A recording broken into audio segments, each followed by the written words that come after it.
Welcome in GCA digital academy. इसके second lecture में CS के ईईटी के सेकंड लेक्चर में आपका स्वागत है। आनंद सर की तरफ से आपका स्वागत है। आज का टॉपिक देखो, स्क्रीन पे दिख रहा है तुमको, उसके कंटिन्यू में ही है। मैं बोल रहा था कि जैसे जैसे हम आगे जाएंगे, है ना, वैसे वैसे जो है वो हम और इंटरेस्ट आते जाएगा अपने को, है ना। जैसे जैसे हम आगे बढ़ेंगे वैसे वैसे हम इंटरेस्ट बढ़ाएंगे अपना, या बढ़ते जाते हैं। अब देखो, आज का भी टॉपिक बहुत ही इंटरेस्टिंग है। क्या है, देखो आपके स्क्रीन पे क्या लिखा है, फेडरल और यूनिटरी। फेडरल और यूनिटरी बहुत ही मस्त टॉपिक है। एक भारत के बारे में, हिंदुस्तान के बारे में, इंडिया के बारे में अपने कॉन्स्टिट्यूशन ने क्या सोचा है, अपने कॉन्स्टिट्यूशन ने क्या सोचा है, उसी को बोलते हैं फेडरल और यूनिटरी। Got it. फेडरल मतलब क्या है, जहां पर दो सत्ता केंद्र रहेंगे, जहां पर दो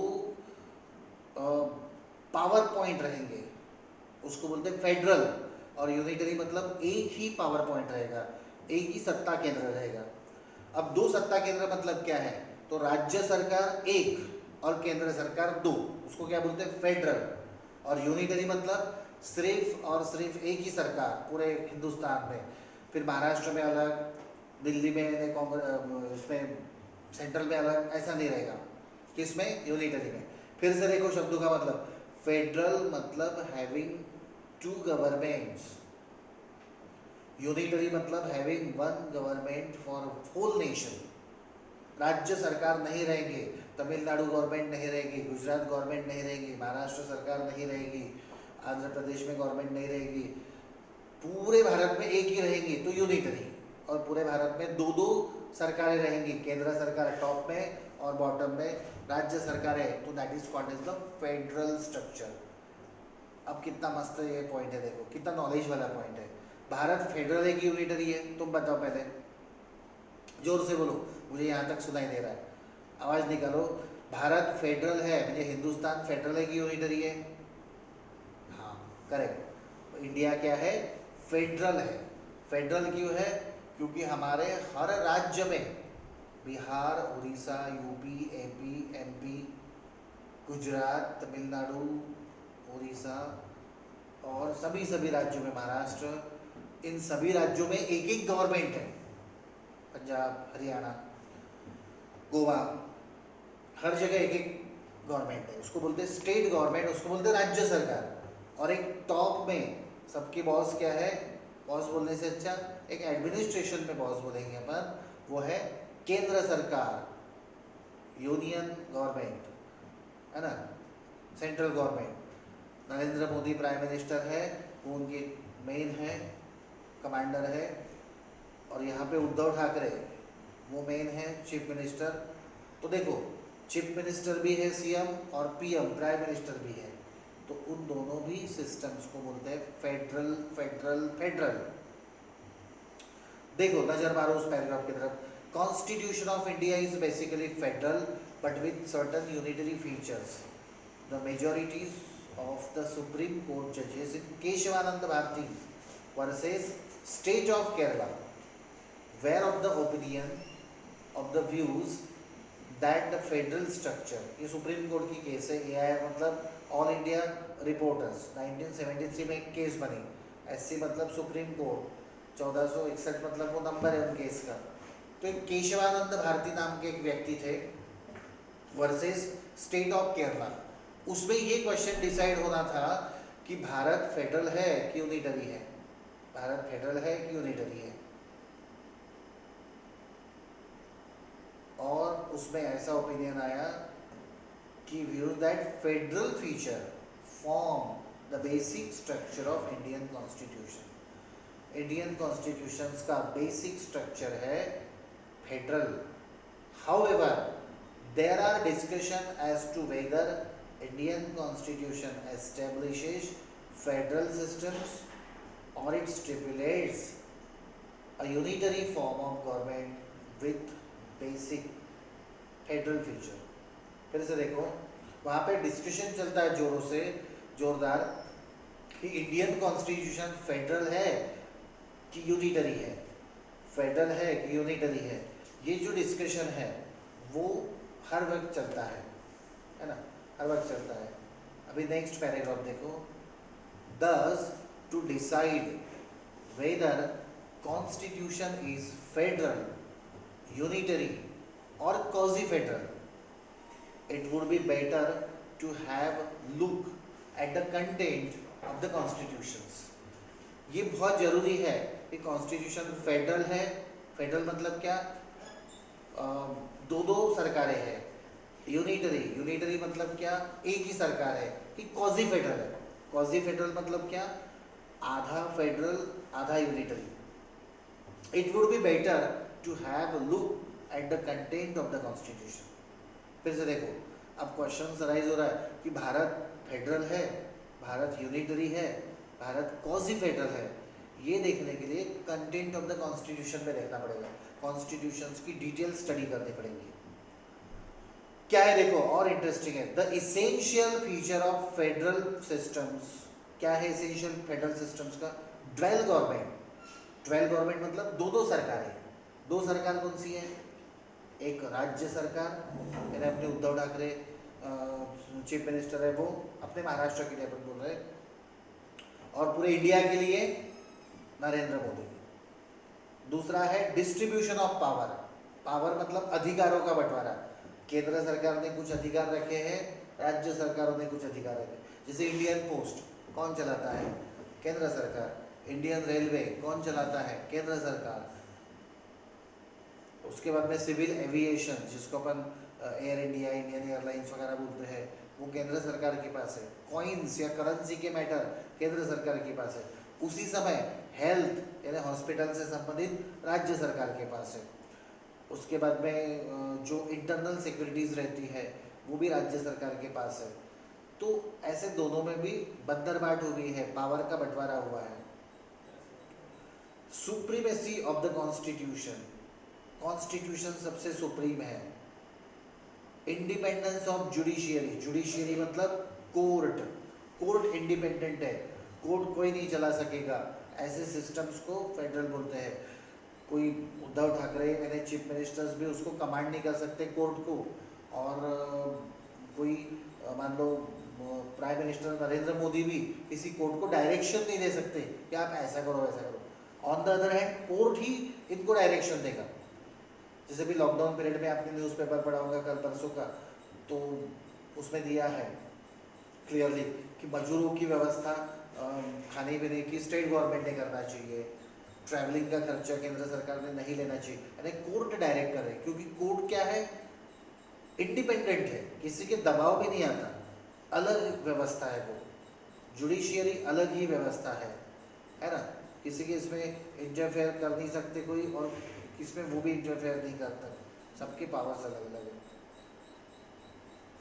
रिटन कॉन्स्टिट्यूशन, लिखित स्वरूप में कॉन्स्टिट्यूशन है। Rigid procedure for amendment of constitution, constitution बदलने की कठिन प्रोसेस, बहुत ही हार्ड प्रोसेस है ना। बस रोज चेंज हो रही कॉन्स्टिट्यूशन, ऐसा नहीं। कॉन्स्टिट्यूशन चेंज करने के लिए हमको लॉट ऑफ एफर्ट्स लेने पड़ते हैं। तो फिर से देखो यहाँ क्या बोल रहा है दूसरे पैराग्राफ में कि ये फेडरल है, ये कैसे समझेगा अपने को। तो दो गवर्नमेंट है, पावर की डिस्ट्रीब्यूशन है केंद्र और राज्य के बीच में, कॉन्स्टिट्यूशन सबसे सुप्रीम है, जुडिशियरी किसी के दबाव में नहीं है ना, कोर्ट पे किसी सरकार का दबाव नहीं है ना, कोई बोल नहीं सकता ऐसा करो या वैसा करो। कोर्ट भी किसी सीएम को या पीएम को पनिशमेंट दे सकता है अगर कोई गलती हो जाए उनसे, तो कोई फ्रॉड हो जाए, कुछ हो जाए। तो कॉन्स्टिट्यूशन रिटन है और कॉन्स्टिट्यूशंस को बदलने की प्रोसीजर बहुत कठिन है ना। अब आगे देखो, आगे की स्क्रिप्ट देखो। The political system introduced by our constitution possesses all the aforesaid feature। देखो भारत माता के कॉन्स्टिट्यूशंस में ये सारे फीचर दिख रहे हैं। सारे फीचर कौन से, जो दो गवर्नमेंट है, जुडिशियरी सिस्टम सेपरेट है, न्यायदान की पद्धति अलग है, व्यवस्था अलग है, as both union and state government and their respective organs derive their authorities from the constitution. राज्य सरकार और केंद्र सरकार अलग अलग है, और उनके जो अलग अलग ऑर्गन्स चलते हैं वो सब उनकी पावर किससे मिली है, उनको सिर्फ और सिर्फ भारत के कॉन्स्टिट्यूशन से मिली है। and it is not competent for the state to seek it from the union. There is division of legislative and executive power between union and their state government. देखो, दोनों भी कॉम्पिटेंट एक दूसरे के लिए जो कॉम्पिटिशन्स नहीं क्रिएट करेंगे, दोनों भी जो है वो अलग अलग पावर का जो बंटवारा हुआ है वो पावर का बंटवारा एंजॉय करेंगे, और दोनों भी जो है वो एक दूसरे के लिए एक कॉम्प्लीमेंट्री करके काम करेंगे। दो गवर्नमेंट रहेगी, स्टेट गवर्नमेंट और यूनियन गवर्नमेंट, है ना, वो अपना अपना काम ठीक से करेंगे। अब नेक्स्ट स्लाइड देखो। Supreme court stand at the head of the judiciary. Bharat का जो सुप्रीम कोर्ट है वो हेड रहेगा, चीफ रहेगा, to guard against the violation of the constitutional provision. कोई कॉन्स्टिट्यूशन की प्रोविजन वायोलेट अगर किया, तोड़ दिया, तो सुप्रीम कोर्ट एक डंडा लेके खड़ा रहेगा। The Supreme court decide the dispute between union and the state. Union and the state मतलब राज्य सरकार और केंद्र सरकार के बीच में कुछ अगर झगड़ा होता है, डिस्प्यूट होता है, तो सुप्रीम कोर्ट मेन डिसीजन लेती है। स्टेट इंटरसी, स्टेट इंटरसी मतलब राज्य सरकार और राज्य सरकार के बीच में भी झगड़ा होता है, जैसे गुजरात और महाराष्ट्र में कुछ प्रॉब्लम हो गया, या कर्नाटक और महाराष्ट्र में वो बेळगाव वगैरह की वजह से सीमा का, मुझे बॉर्डर्स का इशू है, तो ऐसे कुछ झगड़े हैं। कहीं अपना पानी के वजह से डिस्प्यूट्स हुआ है, कभी ज़मीन की वजह से महाराष्ट्र और किसी और स्टेट के बीच में विवाद है, तो वो सारा विवाद छुड़ाने के लिए सुप्रीम कोर्ट वर्क करता है, interprets finally the provision of constitutions, है ना। कॉन्स्टिट्यूशंस को वो सुप्रीम मानते हैं और सुप्रीम कोर्ट अपने को वो काम करता है। नेक्स्ट देखो भी, the question as to whether Indian constitution as a federal और यूनिटरी, फेडरल है कि यूनिटरी है, ये सुप्रीम कोर्ट के सामने आया। कब आया? 1973 में केशवानंद भारती नाम की जो केस हुई, केशवानंद भारती नाम की जो केस हुई, state of Kerala, cases before the Supreme Court and High Court, but in most cases observation have been made in particular context have to be understood accordingly. The question raised mostly on value judgment, that is one's own philosophy, है ना। बहुत सारे cases में तो observations ऐसा किया गया कि एक इसको अंडरस्टूड करना एक अलग बात है। Question raised mostly on value judgement, that is one's own philosophy, हर एक के फिलोसॉफी पे डिपेंड है, हर एक के फिलोसॉफी पे डिपेंड है, वो ऐसा कहा गया, है ना।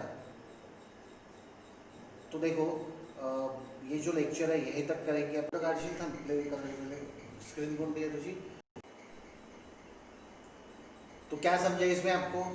इंडियन कॉन्स्टिट्यूशन फेडरल है कि यूनिटरी है? इंडियन कॉन्स्टिट्यूशन फेडरल है कि यूनिटरी है? तो फेडरल है, ऐसा थोड़ा सा एक साइड बाय साइड ओपिनियन बन रहा है सबका। क्यों फेडरल है? क्योंकि दो गवर्नमेंट है। क्यों फेडरल है? क्योंकि जुडिशियरी, न्याय व्यवस्था इंडिपेंडेंट है। क्यों फेडरल है? तो यहाँ पे पावर का बंटवारा हो चुका है स्टेट गवर्नमेंट और सेंट्रल गवर्नमेंट के बीच में। क्यों फेडरल है? क्योंकि रिटर्न कॉन्स्टिट्यूशन है। क्यों फेडरल है? तो सुप्रीम कोर्ट की सुप्रीमसी है। क्यों फेडरल है?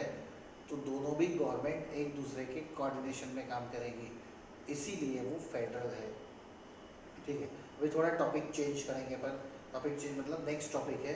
नेक्स्ट टॉपिक देखो, नेक्स्ट स्क्रीन पे क्या दिख रहा है? नेक्स्ट स्क्रीन पे देखो, fundamental right. Correct, fundamental right. देखो बहुत ही वेटेड वर्ड्स है, बहुत ही वजनदार शब्द है, वो बहुत ही ज़्यादा कीमती शब्द है। वो नाम है उसका फंडामेंटल राइट। कौन सा राइट? Fundamental right. क्या ये फंडामेंटल राइट? तो देखो 6 राइट्स है वहाँ पे, there are 6 rights. First right, right to equality, right to freedom, right against exploitation, right to freedom of religion, cultural and educational right, right to constitutional remedies. फिर से देखो, ये जो 6 राइट्स है ये गोल्डन राइट्स है। देखो पूरी पूरी इंडियन कॉन्स्टिट्यूशंस की, भारत की, हिंदुस्तान की डेमोक्रेसी की शान है ये फंडामेंटल राइट। क्या बोलूँ मैं इसके बारे में, कैसे तारीफ करूँ इसकी। फंडामेंटल राइट से ही मैंने कल शायद बताया होगा इलेक्शन में, आप याद करो कि ये इसमें अगर बोला कि सबसे ब्यूटीफुल चीज़ क्या है इसमें भारत के कॉन्स्टिट्यूशंस में, तो मुझे तीन चीज़ बहुत ब्यूटीफुल लगी। एक तो भारत के कॉन्स्टिट्यूशंस का प्रियम्बल, प्रियम्बल बहुत ब्यूटीफुल पोएम है। दूसरा फंडामेंटल राइट्स, और तीसरा डायरेक्टिव प्रिंसिपल्स, है ना। तो उसमें से फंडामेंटल राइट एक ब्यूटीफुल कॉम्बिनेशन है राइट्स का।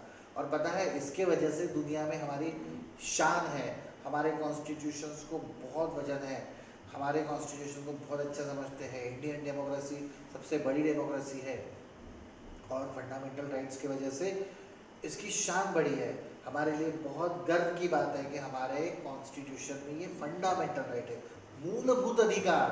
पता है मूलभूत अधिकार, फंडामेंटल राइट, बेसिक राइट मतलब क्या, कोई पुलिस, कोई कोर्ट, कोई अड़ोस पड़ोस वाले इस राइट को छीन नहीं सकते, इस राइट्स को छीन नहीं सकते।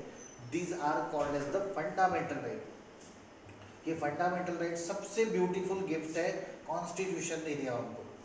कॉन्स्टिट्यूशन का सबसे ब्यूटीफुल गिफ्ट कौन सा है, फंडामेंटल राइट। आप एक एक राइट देखेंगे तो सोने के अक्षरों से लिखने लायक ये राइट है। The constitution seeks to secure to the people, हमने प्रियम्बल में देखा होगा, लिबर्टी, जस्टिस, इक्वालिटी, ये सब हम कैसे कहाँ से लेंगे, फंडामेंटल राइट से। तो लिबर्टी ऑफ थॉट है कि लिबर्टी थॉट की, सोच सकते, तुम कुछ भी सोच सकते हो, सोचने की आज़ादी, एक्सप्रेशन, आप एक्सप्रेस कर सकते हो। देखो ना आए दिन एक छोटा मोटा व्यक्ति भी प्राइम मिनिस्टर को कमेंट्स कर देता है, क्रिटिसाइज कर देता है, वो पीएम को क्या समझता, पीएम कोरोना हैंडल ही नहीं कर सकता, सीएम को क्या समझता। ये क्यों है पता है, ये जो मैं लाइन पढ़ रहा हूँ ना, फ्रीडम ऑफ एक्सप्रेशन। आप न्यूज़पेपर में कुछ भी एक्सप्रेस करो, टीवी पे एक्सप्रेस करो, गवर्नमेंट के खिलाफ बोलो, फेवर में बोलो, किसी पॉलिटिकल एक लिमिट में रह के, है ना, वल्गर लैंग्वेज में या किसी एक डिग्निटी रख के, पॉलिटी एक शब्द ध्यान में रखो, पॉलिटी रख के पॉलिटिकल होना चाहिए, पॉलिटिक्स होना चाहिए। तो बिलीफ का लिबर्टी आपको, फेथ, एक एक शब्द देखो, बिलीफ मतलब आप कोई भी चीज़ को आप फॉलो कर सकते हो, फेथ, वर्शिप, किसी भी गॉड को फॉलो कर सकते हो, है ना, आप किसी भी व्यक्ति को फॉलो कर सकते हो, किसी भी गॉड को फॉलो कर सकते हो, किसी पूजा या किसी नमाज या किसी भी प्रेयर के तरीके को एडॉप्ट कर सकते हो, क्योंकि फेथ, वर्शिप और बिलीफ और एक्सप्रेशन का लिबर्टी है हमारे यहाँ पे, है ना। ये लिबर्टी दुनिया में बहुत कम जगह है, दुनिया में बहुत कम जगह है, इसलिए इंडियन कॉन्स्टिट्यूशन सबसे ब्यूटीफुल है। बहुत जगह आपको वर्शिप किस गॉड की करना, मैंने एक देश में देखा है ना कि वहाँ के राजा को अगर गाली देंगे आप, वहाँ के किंग को, वहाँ पे किंग है, उस किंग को अगर गाली देंगे तो राजद्रोह हो जाता है, यानी सेडिटियस मैटर बन जाता है, वो एक प्रकार का वो नेशन के खिलाफ हो जाता है वो, है ना। आप कुछ कमेंट्स करेंगे कि नहीं नहीं हमारा राजा तो बराबर ध्यान ही नहीं दे रहा, रोड बराबर नहीं कर रहा है, यहाँ का डेवलपमेंट नहीं बराबर हो रहा, इस चीज़ को भी वो निगेटिवली लेते हैं। पर अपने यहाँ पे देखो ना, कितना भी छोटा, मुझे अनपढ़ गवार भी जिसको कुछ समझता भी नहीं, वो किसी भी तरीके से पीएम को, सीएम को, कितनी बड़ी पोस्ट हो गई ना, पीएम बनना मतलब कोई खाने का काम थोड़ी से, राष्ट्रपति पे कमेंट्स कर सकता है, पीएम पे कमेंट्स कर सकता है, किसी भी मिनिस्टर पे कमेंट्स कर सकता है, किसी ग्राम पंचायत सरपंच से लेके तो राष्ट्रपति के किसी भी वर्क को हम क्रिटिसाइज कर सकते हैं, क्योंकि उनको एक्सप्रेशन का फ्रीडम है। हमको belief, faith, worship, equality of status का फ्रीडम है, अपॉर्चुनिटी का भी हमको एक लिबर्टी है, सबको सेम अपॉर्चुनिटी मिलनी चाहिए, एंड फ्रेटर्निटी यानी भाईचारा, बंधुत्व मराठीमध्ये, assuring the dignity of individual. With this object, the fundamental rights are envisaged in Part 3 of the Constitution, है ना। अब क्या क्या राइट्स है देखो, राइट टू इक्वालिटी, पार्ट 3 जो है वो मैं बोल रहा हूँ, उसमें 6 राइट गारंटीज किया है, गारंटी दिया है। गारंटी मतलब हमको अगर इसमें से ऐसा लग रहा है कि इसमें से एक आधा राइट हमारा टूट रहा है, इन्फ्रिंज्ड हो रहा है, तो वी में एडॉप्ट द लीगल प्रोसेस, हम लीगल प्रोसेस को एडॉप्ट करके कोर्ट में जा सकते हैं और ये राइट को एक्वायर कर सकते हैं। पार्ट 3 में 6 राइट्स दिए हैं। देखो, फंडामेंटल राइट, फंडामेंटल मतलब बिल्कुल मूलभूत अधिकार, कोई उस पर ये आँच नहीं आने देगा और फुल प्रोटेक्शन आपको मिलेगा। पहला राइट कौन सा है? Right to equality. Right to equality मतलब क्या है? सबको इक्वल ट्रीटमेंट मिलेगी, इक्वालिटी का राइट्स बोलते हैं उसको। आर्टिकल 14 से लेकर आर्टिकल 18 तक इसका एक्सप्लेनेशंस दिया है। देखो, कॉन्स्टिट्यूशन में आर्टिकल्स होते हैं, जैसे लॉ में सेक्शंस होते हैं ना। एक आधा कॉन्ट्रैक्ट एक्ट 1872 पढ़ेंगे आप, सेल ऑफ गुड एक्ट 1930 पढ़ेंगे, पार्टनरशिप एक्ट 1932 पढ़ेंगे, है ना। एक आधा कंज्यूमर प्रोटेक्शन एक्ट पढ़ेंगे, उसमें सेक्शंस होते हैं नॉर्मली, है ना। सेक्शंस होते हैं, कोडिफिकेशंस किए जाते हैं। तो वैसे सेक्शंस न होते हुए कॉन्स्टिट्यूशंस में आर्टिकल्स होते हैं। सिमिलर होता है, वो सेक्शन के जैसा ही लिया जाता है, पर बोलते वक्त उसको आर्टिकल बोलते हैं। सेक्शन 14 नहीं बोलेंगे, आर्टिकल 14 बोलेंगे। क्या है वो? Right to equality. सबको इक्वालिटीज मिलेंगी, सबको समानता मिलेगी। और समानता मतलब ध्यान में रखना कि सेम अपॉर्चुनिटी सबको नहीं मिलेगी। हो सकता है कि कभी कभी अलग अलग अपॉर्चुनिटी मिलेगी, लेकिन सिमिलरिटी मेंटेन करने के लिए। जैसे देखो, एक आधा शेड्यूल्ड कास्ट रहा तो उसको कंसेशन मिलेगा, उसको स्कॉलरशिप मिलेगा, उसको एजुकेशन में रिजर्वेशन मिलेगा। और हो सकता है कि एक आधे अपर कास्ट को उतने परसेंटेज पे एडमिशन नहीं मिलेगी। ये भी इक्वालिटी है। देखो, इक्वालिटी के लिए पीपल इक्वल होना, इक्वालिटी बिटवीन अनइक्वल पीपल गलत है। तो ये अभी बोलने की बात नहीं है, थोड़ा आगे के लेक्चर में बताऊंगा मैं कि इक्वालिटी मतलब सबको सेम ट्रीटमेंट मतलब इक्वालिटी नहीं है ना। सबको सेम ट्रीटमेंट मतलब इक्वालिटी नहीं है। तो इक्वालिटी बिटवीन अनइक्वल पीपल, कोई बहुत एजुकेटेड है, कोई बहुत रिच है, कोई बहुत पुअर है, किसी का बैकग्राउंड कैसा है, तो इनमें सब में अलग अलग है। वो हम लेटर में डिस्कस करने वाले हैं। दूसरा राइट है हमारा फंडामेंटल, जो पार्ट 3 ने गारंटी किया है। आपके स्क्रीन पे देखो, आप दिख रहा है स्क्रीन पे, वो है राइट टू फ्रीडम। कौन सा राइट है? फ्रीडम का राइट है। आर्टिकल 19 से लेके 22 तक का आर्टिकल उसको फ्रीडम के राइट्स को दे रहा है। ये राइट टू फ्रीडम मतलब अपने को आज़ादी है, हर चीज़ की आज़ादी है। कैसे कैसे आज़ादी है वो हम एक 5 मिनट में बताता हूँ। अभी सिर्फ हेडिंग बता रहा हूँ मैं, कौन सी चीज़ों की आज़ादी है। जैसे स्पीच का फ्रीडम है हमको, एक्सप्रेशन का फ्रीडम है ना। आप कहीं पे भी चौक में जाके भाषण दे सकते हो, पर इसका मतलब है भाषण में एक आधे को वल्गर कमेंट्स करो, गाली गलौज करो, ये नहीं है। एक मर्यादा में रह के देखो, फ्रीडम है लेकिन मर्यादा है उसकी, है ना। इक्वालिटी है लेकिन पीपल इक्वल होना, मुझे बहुत ही ब्यूटीफुल चीज़ है इसमें छुपी हुई। बिटवीन द लाइन अपने को पढ़ना है, वो मैं नेक्स्ट पैराग्राफ में पढ़ाऊंगा। तीसरा राइट है हमारा राइट अगेंस्ट एक्सप्लॉइटेशन, है ना। कोई हमको एक्सप्लॉइट ना करे, कोई हमको चीटिंग ना करे, कोई उल्लू ना बनाए, त्याला मराठीमध्ये शोषण करणे म्हणतात, तर तसं नाही झालं पाहिजे। याच्याबद्दल आहे 23 आर्टिकल से 24, म्हणजे 2 आर्टिकल है। फ्रीडम ऑफ रिलीजन चौथा है। रिलीजन आप किसी भी धर्म को अडॉप्ट करो। हिंदू है तो यू में कन्वर्ट इनटू मुस्लिम, मुस्लिम है तो क्रिश्चियन में जा सकते, वाइस वर्सा, कैसे भी इधर उधर आ सकते जा सकते। किसी भी रिलीजन को आप फॉलो कर सकते हो, आपको रिलीजन्स का यहाँ पे फ्रीडम रहेगा, है ना। इसलिए भारत को क्या बोलते हैं? एक प्रकार का ऐसा देश है कि जहाँ पे रेशियल टॉलरेंस है, एक प्रकार का खिचड़ी हो चुकी है सारे धर्मों की, कोई भी धर्म आ सकता है यहाँ पे। और खास करके सेक्युलर है। सेक्युलर का मतलब होता है having freedom to all religion. Government level पे रहेगा, सब लेवल पे रहेगा, रिलीजन का फ्रीडम, धर्माचं स्वातंत्र्य राहील तुम्हाला। पांचवा राइट्स है cultural and educational rights. Cultural and educational right. देखो, ये कल्चरल मतलब आप किसी भी कल्चर को फॉलो कर सकते हो। कल्चर्स को मतलब एक कोई भी कल्चर जो है, गुजराती कल्चर फॉलो करो, मराठी कल्चर फॉलो करो, कुछ भी करो। एजुकेशनल राइट्स भी है, आपको एजुकेशंस का भी राइट मिलेगा वहाँ पे, है ना। एजुकेशंस का भी राइट मिलेगा, एजुकेशंस रहेगा वहाँ पे, यानी प्राइमरी एजुकेशंस खास करके उसका राइट रहेगा। राइट टू कॉन्स्टिट्यूशनल रेमेडी, ये 32 में दिया है। ये तो बहुत बढ़िया राइट है। कॉन्स्टिट्यूशनल रेमेडी, कॉन्स्टिट्यूशनल रेमेडी मतलब क्या कि आप में से कोई ये राइट्स अगर इन्फ्रिंज हो रहे होंगे तो आपको कॉन्स्टिट्यूशनल रेमेडीज का हक है, यानी संविधान के हिसाब से आप इसकी रेमेडीज एडॉप्ट कर सकते हो, उसको बोलते हैं कॉन्स्टिट्यूशनल राइट। ये अब डिटेल में देखो, बहुत ही अच्छे पढ़ने लायक है, ये बहुत ही अच्छे पढ़ने लायक है, समझने लायक है।